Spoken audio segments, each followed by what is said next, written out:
Hey, I'm Ted. Welcome to another video on the bus conversion process. And today I'm going to talk about the 5 things that I learned from living in a half-finished bus for the summer.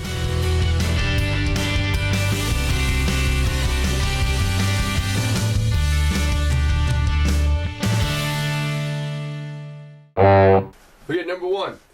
One thing that I really like the way things turned out is how this kitchen works. And you know, you look at drawings and it's always hard for me to imagine what it's actually going to be like when you actually start living in it, but it's really worked out well. This space here, I was worried was going to be too tight for kitchen prep and things like that. It's about 27 inches, but it works actually great. There's just enough space in here in order to, you know, it's not expansive, but for the most part you can do all your prep right here, and then, you know, you have the stove there. So it's obviously pretty easy transition. What I really like is, if you can see this, the recycling and the trash goes right here. So especially if you're chopping veggies, and you know, we don't really compost, but you could if you had a composting bin. Just scrape everything right into here, and that's actually super convenient and it works out really well. So I'm really happy the way that went. I'm also really happy with the sink. I originally thought, again, you saw some of the other videos earlier on, I was joking there was a swimming pool and you can do laps in, but actually the size is great, and it's got this little drainage grate in the bottom of it. So again, you can see I left all the dishes in there, I washed the dishes up, and but they can sit right there and drain and dry, and I can put them away. So even though the sink seems really big, I still have enough prep space over there, and again, it's just a good size to actually function as a sink and be able to wash dishes in it, and maybe swim.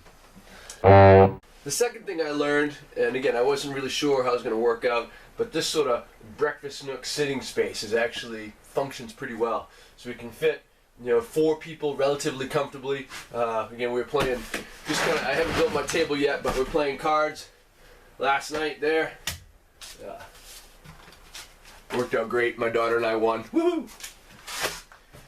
And so when I get my table built, I think this will fit perfectly for what we're, you know, for the sitting around area, just sort of hanging out. The challenges will be, again, I've got to get real cushions right now. Just got some Thermarest cells in there. Thermarest chair backs. This table is actually temporary. It's just sort of a cutout from the sink. My cutting board here is actually a cutout from the stove, but I think this over here is going to be a challenge I haven't really figured out. You know, this kind of juts back in your back if you try to lean back and sit that way. So I'm going to have to address that issue, and I haven't figured out how I'm going to fill all that stuff in. One of those, again, for better or worse, the way my brain works, I can't envision how it's going to, I'm going to fix it. I'm just going to have to figure it out as I go.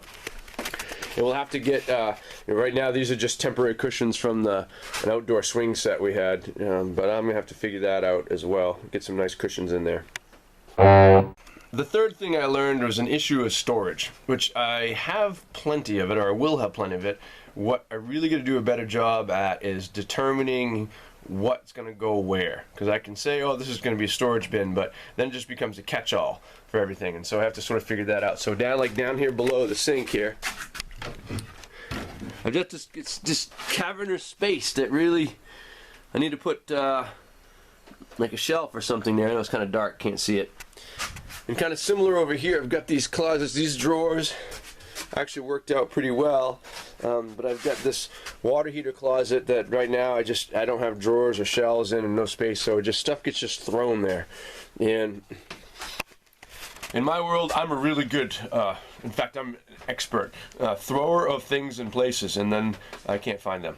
And then I have to ask Julie, where's my stuff? And she has a superpower and usually knows where it is, but not always. And if she's not around, I'm screwed. So I need to do a better job about defining particular places even within my storage space. You know, particular shelves and particular little drawers, and keep them compartmentalized so that everything goes in a compartment in that storage space so I can actually find it. And that's probably just my own personality, but definitely something I've learned this summer, trying to find stuff. Number 4, I really like these lights in the ceiling. We've got 14 total, and I was worried. In fact, when I designed my real house, I didn't put anywhere near enough lights in it. It's you know, it tends to be darker, and again, we have pretty high ceilings, and so I thought that the lights we put in would be adequate. But it's kind of, dusky, I guess might be a good word, pretty dark. But the bus is pretty light. You can kind of see we've got 14 of these lights everywhere, these LEDs, and they work great. They hardly cut into any of the batteries at all. And in fact, in some places actually it's too bright. I'd say these bedroom lights are really light. We hardly ever really use them, but like I say, I'll put it got dark. Like I say, I could put a link to those in it, but I'm really happy the way they came out. And again, the lighting is probably better than my real house. The next thing I learned has to do with sort of bus maintenance, and I think, regrettably maybe for some of the new people coming into it, but I think schoolie prices are on the rise. Like trying to find buses is I think they're becoming more of a commodity, honestly. And it looks like you have to choose whether you want to spend more money for an unrusty or a vehicle that needs more maintenance, or spend more money for less. And it seems obvious, I guess, but I guess I didn't know how obvious it was. This bus, again, paid $2,300 for it. It's a 2003 International Bluebird. It had the DT466 engine in it that I really wanted, an Allison 2000 transmission. Only had 160,000 miles on it, and I thought all that was fantastic, and I would deal with any of the maintenance issues as they came up. There is some rust, and I don't think it's anything that is catastrophic, but certainly, again, if you saw the videos where I was replacing the shock mount bolts, you know, the rust that's under there isn't just structural, but all the bolts and stuff and rusted on, and trying to work on it becomes really tough, because essentially you have to break things and break bolts to get them out, and then this becomes a big challenge. And so those maintenance projects become more of a hassle, and they take a lot longer.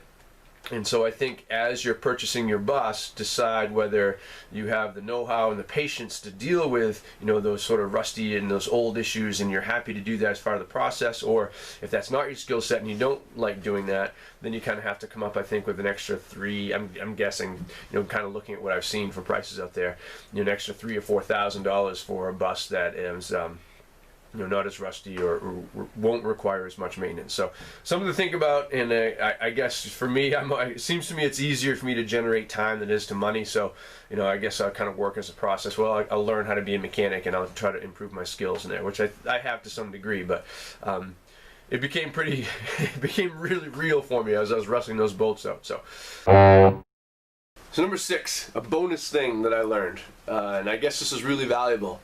I learned that I love living on this bus. Part of it's my location. I'm right on the river. I can hop on, and again, most mornings I'll get up and do a crib lap, even before I have breakfast.